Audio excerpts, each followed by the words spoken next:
So, welcome to the Magdalene Global Collective. This is a unified temple space that I have devoted to Mary Magdalene and all of those, the goddesses of light, the higher beings of light. And my intention is that you're held in this space while you listen today. And there's a beautiful sharing I have, and I'm so delighted to share with Annette today. Annette Burke is a should we say a psychologist, psychotherapist, and also a sound healer. And she really has put 2 feet in now on the spiritual journey as well. So I would really say the budding priestess in the making as well. We'll be confident now with that. And I just want you to share your story in it today and how can you help people and all of your guidance as well, whatever comes through, just let it flow. So welcome it. Thank you so much for having me. I'm really excited to come on. And yeah, I think I might start with my own story maybe and kind of go back a good few years at this stage and then talk a little bit about what my work entails now and yeah, see how that flows. Beautiful. Beautiful. Yeah, perfect. So I think what comes to mind when I even reflect on my own journey is I have always wanted to work in the field of psychology. And I think that really has come down to me being curious about how the mind works, like from a very young age. And I I think that curiosity really came from growing up and being in a space where I was witnessing a lot of mental health issues in my family. And being completely honest, like it was quite traumatic for me. My brother had bipolar disorder, and it would have been the norm in my teens, I suppose, for him to go through psychotic episodes. He was in and out of hospital, and that would have happened from around the age of 11, 12. I can remember. So I actually remember making a conscious decision of putting the head down and just studying and getting Yeah. those good grades. And it was, the plan to go and study psychology in some realm. But at that stage, I didn't really know how that would look, if that makes sense. So I didn't do that straight away. I didn't get the points. But like life has a bigger plan. You just don't know it at the time. and I went down the very traditional road of studying science in college and I absolutely despised it. I was good at it, but I just really Yeah. didn't like it. Yeah. The logical mind, doesn't it? Like it's so, like step by step, you know what to expect. And I think I was really just getting to know, I don't think I really knew myself at that stage. I think 18, 19, in your 20s, you're still really learning life as you go along. And I think it was just a time where looking back now, I really felt like I was just looking for healing in some form and trying to almost like push past the I suppose, growing up in such a chaotic household. And for me, it was almost like I had switched off part of me where I wanted to just put the head down for Mm. distraction. I felt very empty for quite a long time and I didn't really understand why. But I really wanted to understand the mind. And I was all constantly like just reading books, even on like different mental health issues and different um just the mechanism of how the brain works, the human development from like, when you're born right up until, death. And I just was fascinated. So I went completely away from what I was studying in college. I went into the world of the corporate side of things. I went into um, a recruitment position, which I stayed in for 10 and a half years. And there were so many good elements to it. It definitely allowed me to go back to college and, do something that I've wanted to do for so long. But I always knew deep down, like it wasn't really where I was meant to be. And did you Um, feel like, could you describe that you felt like, this, obviously you felt it in your heart and you felt it in through your body as well. Did you feel this push to go in that direction? Did you always feel no matter what decision you made and you settled it, you still felt the push of the inner calling? You just couldn't quite describe what it was. that is exactly it. It's Mm, like a nudge. It's like this gentle, almost like what wasn't working out was just kind of like, drifting yeah. away or just It's feeling not in for my you. body. Yeah, Yeah. yeah. It's Mhm. like your body knows, and I would have had anxiety, for a large part of my life, and it would be that feeling in the pit of your stomach that just something doesn't feel right. Yeah, absolutely. Like the body tells you everything you need to know before your mind does. And you were 1,000%. searching, this is so interesting for me as well, because like I've spent 22 years now in the spiritual field, but like, you're searching for the answers, trying to find them through the mind and the psyche. But like, can you really say now, was it all on the mental level, or was there spiritual energy involved as well, even in the breakdown when you were younger and everyone around you? What would you call that anxiety now? Is it really just, "I don't feel safe here"? I think, yeah, that's probably it. Like even putting it in those words, I think it was almost like, yeah, that anxiety was almost like telling me I needed to run or leave or Yeah, just get out of what I was doing at that stage. 100%. I think that's for me part of like that spiritual awakening, like that. yeah. Yeah, that you can't Even even though you explain it. can't define it as a spiritual awakening at the time, but you just know you can't take on that suffering for yourself, because as much as you'd feel guilty for all those around you, but it's not yours, and you wanted a different life for yourself. That was that strong nudge as well, like nearly like the angels kind of point like the needle on a compass. They point you in the right direction, you know? Yeah, that's it. Like absolutely.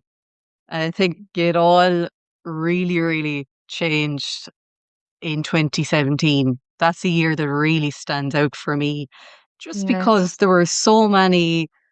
was like a massive ending, like lots of heartbreak, but a lot of beginnings.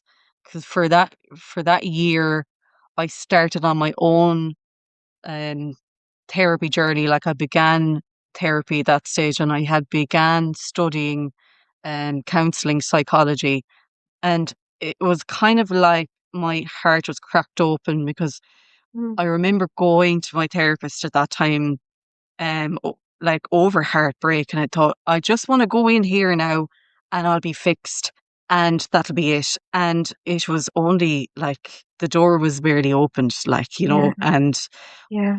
everything else started to unfold, like understanding why I was experiencing so much anxiety or this constant like I didn't really truly have self-worth or confidence within myself or really, really truly loved myself. And I was really looking for that outside of myself all of the time. You were And I always think, in the care for others as well, weren't you? Like you were having to watch around. Are they okay? Are they okay now? Am I safe now? The child learns that, even watching, how is their mood today around me? When you grow up in a dysfunctional family, it's yeah, you're always it's, on eggshells. you soak it all up. Mhm. It's that empath, it's both a good and a bad thing sometimes if you're not able to understand if you're feeling other people's stuff. But it is this hypervigilance that you just Yeah. become really used to, I think. But I think it's part of my journey. I can see it from a very different perspective now, and I'm very grateful for it. Obviously, at the time, it was a lot like to be in it.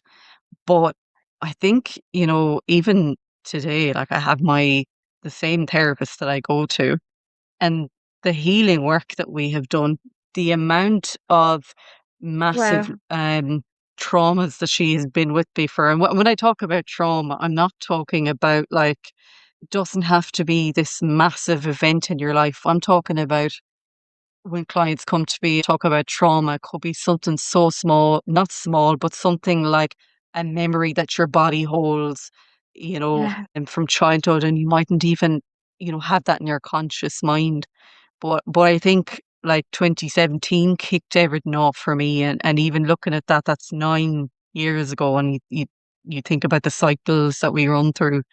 But that was really what pushed me onto this journey. And I knew after the diploma, I want to do this. I want to actually work within this field.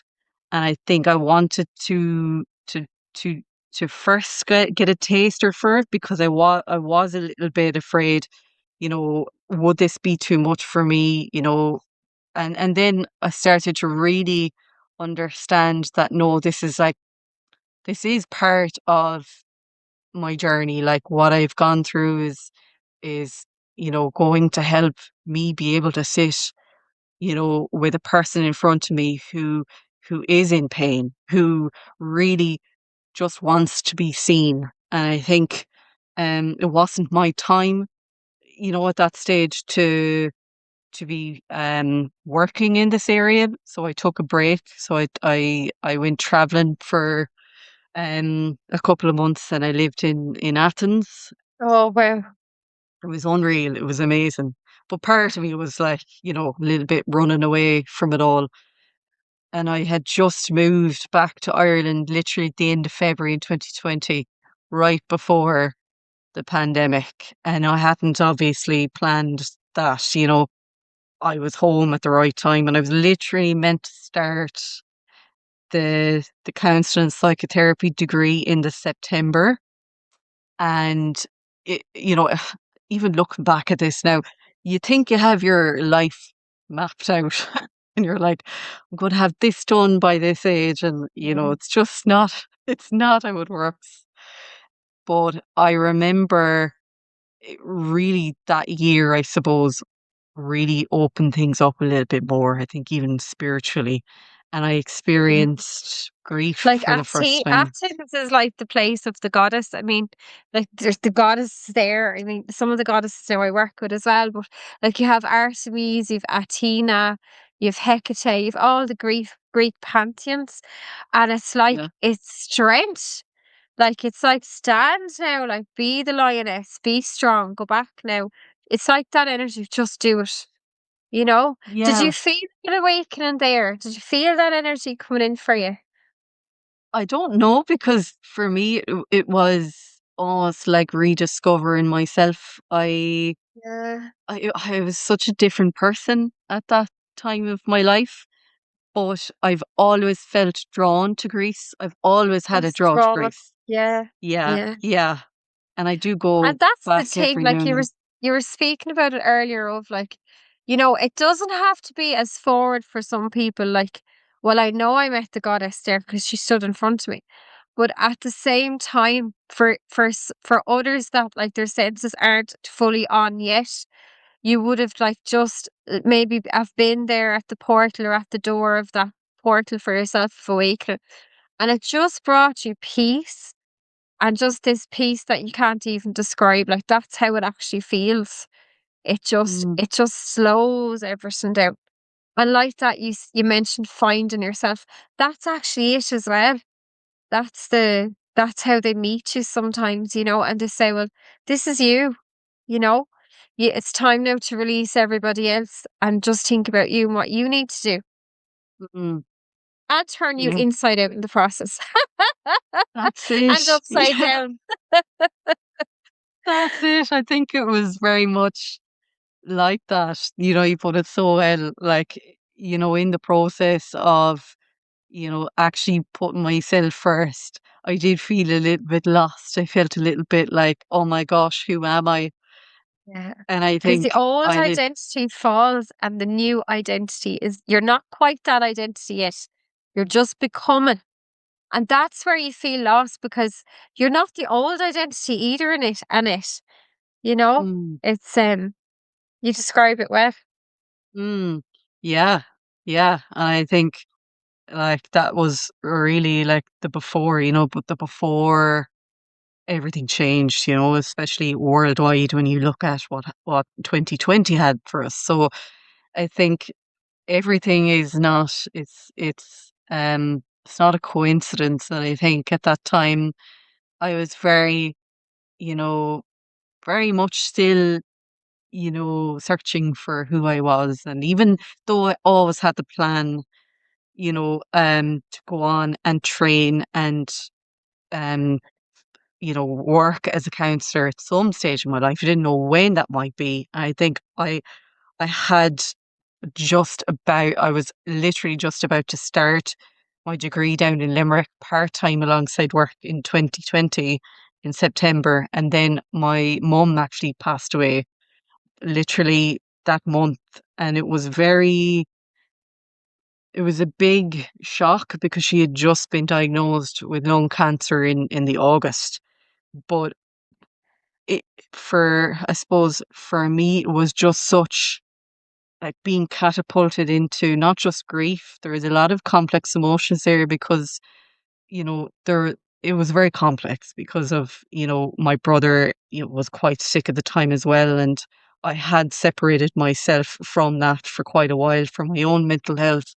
I think I held an awful lot of guilt around that. So for me, it was almost like being thrown into grief, but almost feeling like, oh my gosh, how, like, it's hard to describe. I think it was, the first time where I really experienced grief. I have lost people in my life up to that point, like my grandmother and that, but this was like my mum. And I think I I really struggled with that obviously for quite a long time. And I don't think it was ever going to be straightforward, or not that anyone's journey in grief is, but Oh, this yeah. was extra complicated. And just there was a lot of unsaid words, there was a lot of pain there on my side that I just felt, I could have said more, or it felt like such a sudden ending. And I think that that human part, is very much still working through it in therapy. But I think it really, from where I'm at now, I can see things from such a different perspective. Yeah. And, for me, I still have those moments that really, really can knock me for six. Like, and I really wish that I could, just say to her, "Oh, look at me now. Like I literally left my corporate job and I'm going out on my own." And, I do feel her around me. And I It's think amazing. like, how do I describe? Feel like, grief is beautiful because it means that you still hold all of that love, and it just makes things a little bit more complicated when you've added emotions in the mix that you're not maybe expecting. Like, and I suppose I'm not really going into the details there because it's a difficult one for me. And I think my brother also was such like we had such a complicated relationship. Like he was really, in a lot of pain with his illness. And I think anyone that has family members that have bipolar or schizophrenia, I think it really puts such a pressure on the family. And like I can really speak more about it now. But I think growing up, it was just like, put the head down and get on with it. But my brother had his own problems, and he tried to take his life, several times, but he took his life in January of 23. And it was really, really just, it's hard to explain because it's it's like it wasn't a big surprise, but he was just constantly in and out of the mental health services. And I think no matter how much someone tries to help you, if someone has so much psychological pain within them, it, there's literally nothing you can do. And I think I come from this place of always wanting to fix everything. I have done for, you know, since I've been growing up, and I think that's something that I really need to work more on as well, because I think you can't you can't fix anyone, but that in itself, like, you can imagine as well for someone who, like, my family members were, they've literally, my dad, for example, has lost his wife and his son in a very short period of time. And I think I am comfortable speaking about it in therapy and, talking about it to my friends. I don't think, you know, those that haven't gone through can understand it, but I think there's something so powerful and so healing about feeling. Brings him so much compassion as well. But like if you look at it from the spiritual perspective, like his soul just wanted to be free because he literally could not carry on in any more pain anymore. He was just done. And that's his soul contract.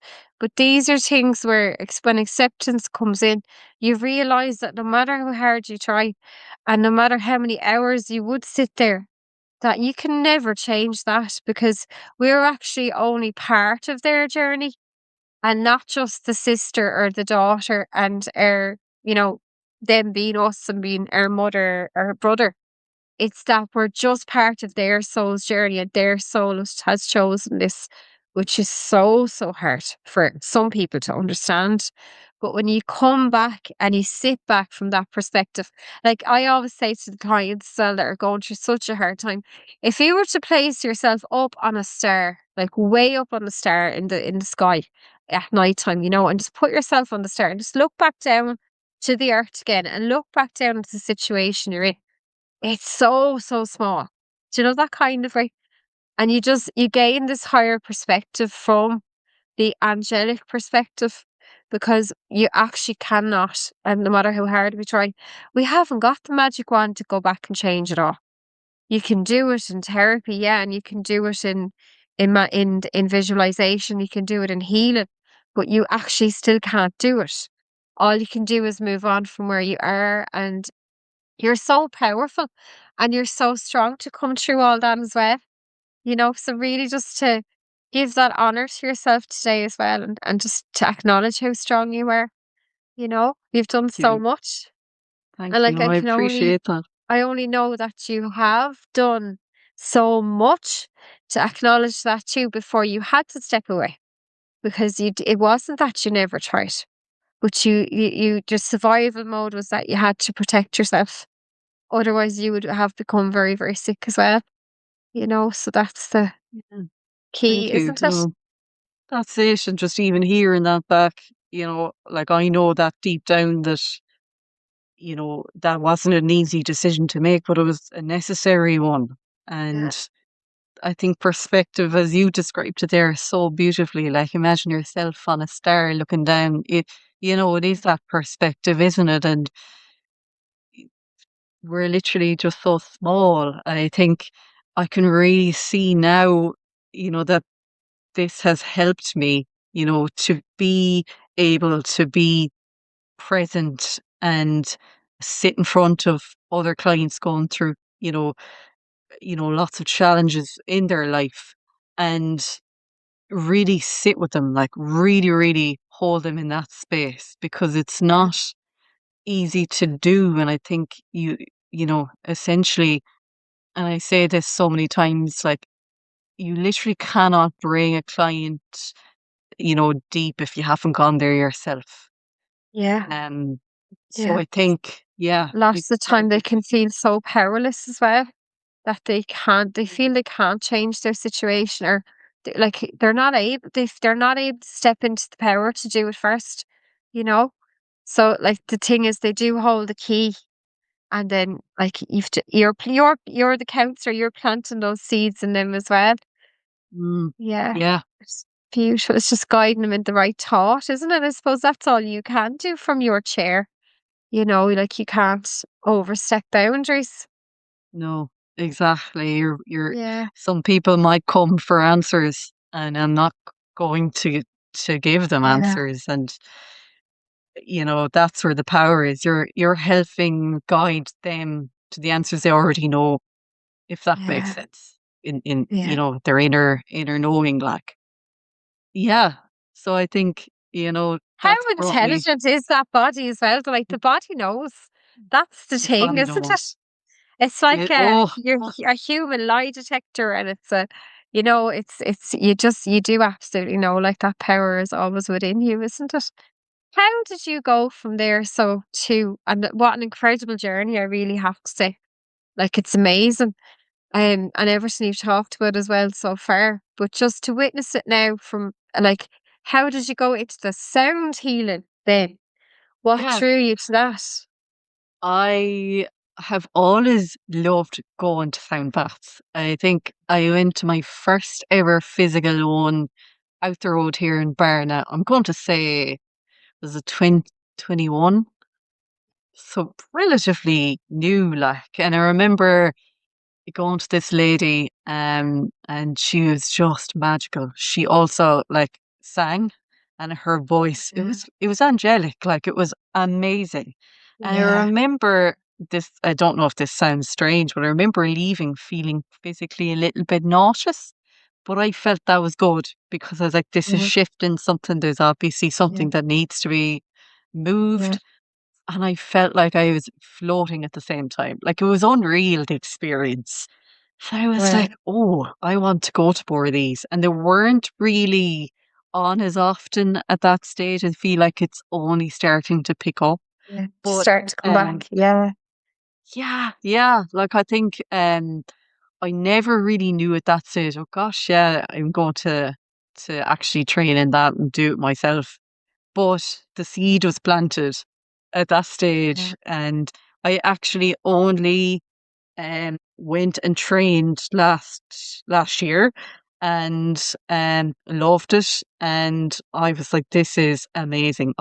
Just find I find the world of sound healing fascinating, that you literally have Yeah. different frequencies for different ailments Yeah. maybe in your body, or just Yeah. if like if you want deep relaxation, popping on 432 hertz, which is literally the frequency of nature, just instantly helps to just calm the nervous system.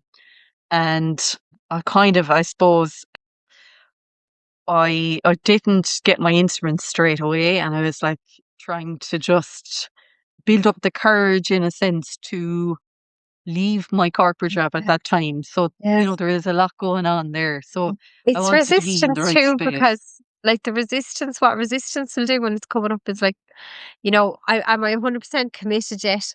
Because when you're really committed, then you have it all. You're ready to go. Yeah. So it's that little foot as well out the door. But something that really comes up for you as well is just what I was noticing is like in the 4 years before and I'm sure if you look back further, you'll notice this as well. Like if you look back to even 2008, in every 4 year pattern, like before that, like frequency change on the earth. So like we had 2012, that was a Mm, massive ascension point. So look back to 2008 and those years as well, and what was really like that breaking point as well for you. Then you mentioned 2016. And just like that major change coming up. But here we are now in 2026. So just remember as well, you're still in breaking through. We're actually all still breaking through before we get to 2030. And 2030 will be when we're all actually really in that just harmony, a place of surrender. And like when you read some of the Ascension updates and Diana Cooper, and all of those people that are very, very well known, like they'll speak of that it's like we're all going to have our own communities and there'll be bartering and there'll be this and there'll be that and going into the higher frequency. But like really, It may exactly be the same as what we are now. Nothing may actually change. I've Mm. heard this so many times as well, but you change. Do you know that kind of way? There's no longer the struggle. Like there's no longer being pulled back because you've already said I'm not going to be pulled back anymore. And there's more peace. There's more unfolding. There's more surrender. And just to really adapt as much of that as you can now, I would say to the listeners as well, you know.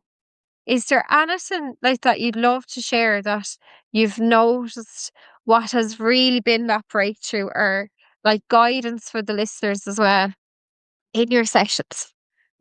Mm. I think you put it so beautifully there that, maybe the external world mightn't look so different, but you can Yeah. change. And I think, reflection is a big one. And I think clients who are coming in maybe in this place of desperation and they're committed to the work. And I have some clients that have been with me now for 2 years, and they might have a wobble where they feel, I had a bad day, I really sat and ruminated in my thoughts, and I feel like I've just gone a million steps back. And reminding them that they can never do that. Like, their eyes are open now, they have gotten this far, and it's human to literally not feel like you're on top of your thoughts Sometimes 365 even days a just year. being physically tired as well can actually bring it on. You know, the Yeah, overthinking. Yeah, not enough sleep. absolutely. Your physical. So if someone isn't getting enough sleep, they're not, you know, eating, say, well, or they just have stuff going on at home. First you have to look at, okay, are the basics happening? And if it's not, you can't go and do deeper work in therapy. So I think it's really about, and I really, really said, all my clients going out the door, they'd be laughing at me. It's like, okay, just, remind yourself of how far you've come. Give yourself that compassion and kindness that you give to others. And sometimes, if you struggle to think even about that, if they're a lover of pets, I always ask them, would you talk to your cat or your dog like that? And they look at me and go, of course not. Then why would you talk, bad to yourself then? It's almost a condition for us to, and I do this myself. I need, my own therapist to bring it back to me as well, because it's almost like, yeah, that party that just is constantly saying you're not good enough, you should have done this, you should have done that, instead of focusing on, oh wow, like I experienced this crappy day, but I didn't spiral completely, or I caught the thought before it became a bigger one. So I think compassion, the more compassion and kindness we give to ourselves, that's where we heal. And I think as well, really being seen. Like if you're surrounding yourself with people who don't see you truly, like, and you feel that you're fitting in to everyone else's lives, you're people pleasing, and you feel like, you know, Yeah. they're not going to love you if you say, something that they mightn't agree with. And it's again, it's all back to that self-worth. Do you love yourself enough to actually step away if something just doesn't feel right within your body? Yeah, yeah. I think connection from the mind and body. Some people coming in, you can kind of tell if they're in their head all of the time and they can't even connect in with the emotion they feel within their body. It might take a little bit more work for them to get to that place where they feel safe enough to do that. That makes sense. Yeah. Well, a lot of the priestess work now, a lot of work I've done over the years, and it's been many years, but really it's the more and more you get into the body, the mind look after itself, you know? Mm. That's the thing, and it's where it's where our energy goes. Because if your energy's in your head all the time, well, it's not in your heart. So just sit and place your hands on your heart and bring your energy back into your heart, and be surrounded with all that you love as well. Um, and just really, really be mindful of the energy as well. how do you close down after a session, Annette? Or how do you detach from your clients? Is that hard work for you now, or are you a pro Mm. at this stage? No, I wouldn't say I'm a pro. I think I need to be reminded actually quite a bit because Yeah, I didn't actually have a closing practice when I was yeah. a student Starting therapist. out anyways. Yeah. Yeah, Yeah. and I think you talk about energies there, like you're when I was a student therapist, I was working for an organization where you'd have a therapist coming in straight after you. So it Yeah. or another session. So you're still kind of carrying your own client's energy. So I think like now I definitely have gotten better. Like I leave a good half an hour in between clients. But the moment I And walked clear into that the chair as well, because no, that's what happens when someone sits back into that same chair and they're in the other person's energy as well. So yeah, it can really ramp up everything as well. It's an important part of absolutely. the practice. Have plants around the room. Yeah, Have you I found do. that all helps? Yeah. Yeah, like I'll spray sage when I first come in and Palo Santo and, you Amazing. know, I have essential oils there as well for anyone that might be, their nervous system is feeling unregulated. It just Yeah. helps ground them, before starting the session. But like I say all of this, like, you know, And the breath as well. My God, the breath. power of the breath. Yeah, Because someone very anxious, you'll really notice the same here now when I'm doing the healings and the readings for people, is that they're not even giving themselves a breath. yeah, That kind I of way. know. Yeah, Yeah. yeah. I love the breathwork. I bring it into the beginning of a lot of sessions and visualizations as well, and it's powerful. They're then in their body more, and like I laugh like here because a lot of times I'm also in my head. I also can sit there for quite a bit, and that's normal. I think that's part of being human, and I think um Yeah. it's looking at asking myself like what's the fear trying to tell me today, what's going on, do I feel safe, is there something that is in my blind spot that I just don't notice, and I try and really just sit with it, and some days it takes over and I find that I'm not really in my body as much, but I think it's conscious effort sometimes as well to just bring yourself back to basics, you know do the breath work myself and really, ensure that, I am opening the space and closing the space as well for each client. So, And um, getting to the sea as yeah, well. Yeah. yeah, I'm not, I literally only went for a dip now this week. Wow. That's the first one now in about a It year was overdue. overdue, but it's class. Yeah. It's amazing. It really Amazing. Yeah. stops the thoughts from flowing. And I love, but I attempt jogging with a friend of mine and walks just out moving the body. I love hip hop dancing as well. Ah, And I literally just teach myself in that, but I really like getting the for so body long. moving.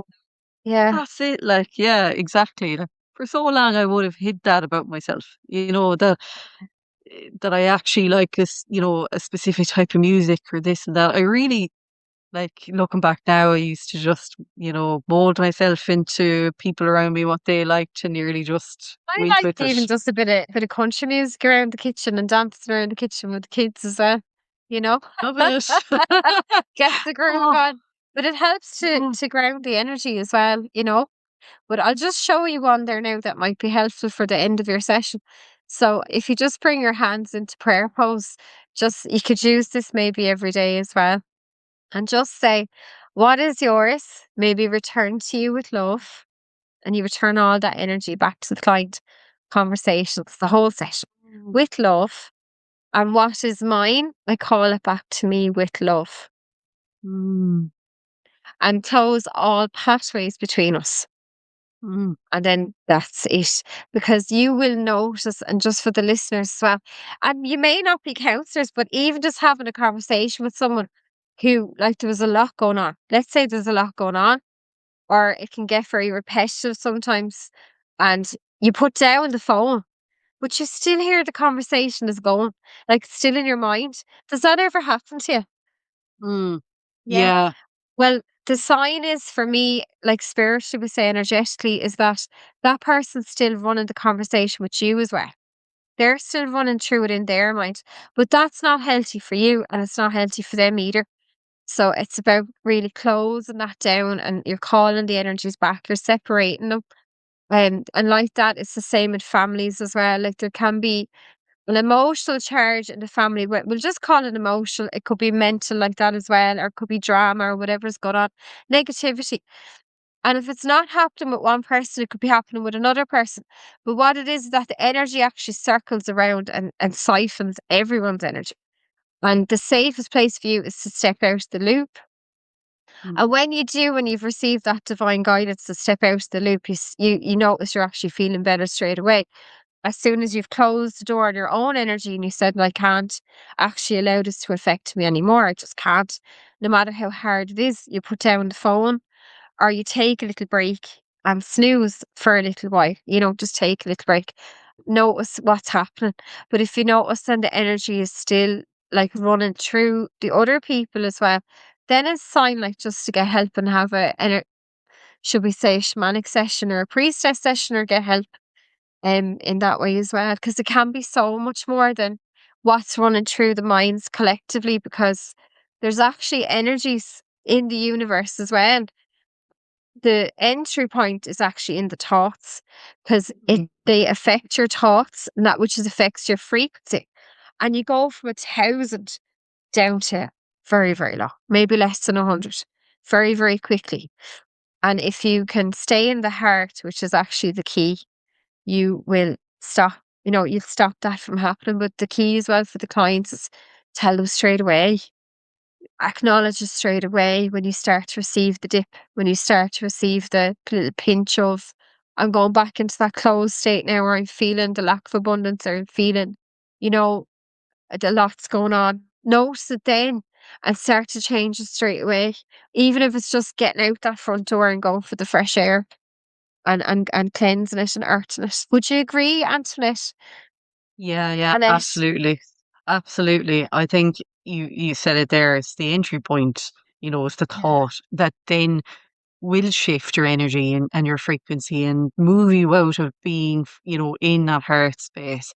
I think it's just, it can be something as simple as shaking things up, going out for a stroll, having a bit of a bop in the kitchen, really, really just like, yeah, moving the body, I think. And I very much, prioritize my self-care, and I'll always have like a session every couple of Yeah. weeks of bioenergy or Reiki, or I go to sound bath myself once a month, and I just find, filling that cup up, you can actually just feel that energy of just like that joy, that real excitement, and that, you can give to others again from that place, Yeah. and that Yeah. you deserve it, as well, that you deserve that, that filling up your own cup is, it's necessary, I think, for everyone. And I don't know Yeah. if you have heard of human design.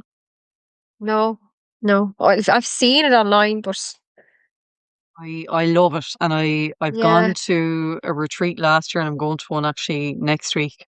And yeah. I am a projector, and projectors basically I think we're about 20% of the population, but it Okay. literally means that can't I don't have a constant source of energy like other human design types.